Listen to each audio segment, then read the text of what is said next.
In this tutorial, I am going to show you how to send disappearing messages on Telegram. Start by opening Telegram app on your iPhone and navigate to the conversation where you want to start a secret chat.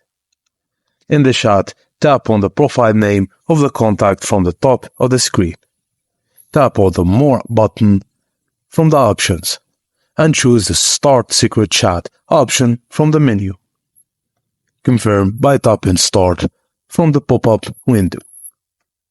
Now that you're in the secret chat, you can set a self-destruct timer for messages.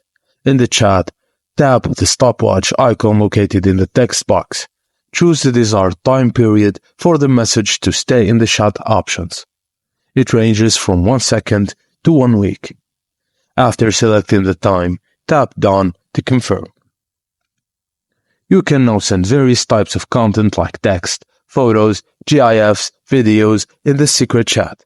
The message will include a countdown timer indicating how long it will remain in the chat. And once the set time elapses, the message will disappear from the chat as if it was never sent. And that's it, guys. Thank you for watching, and please don't forget to like and subscribe for more.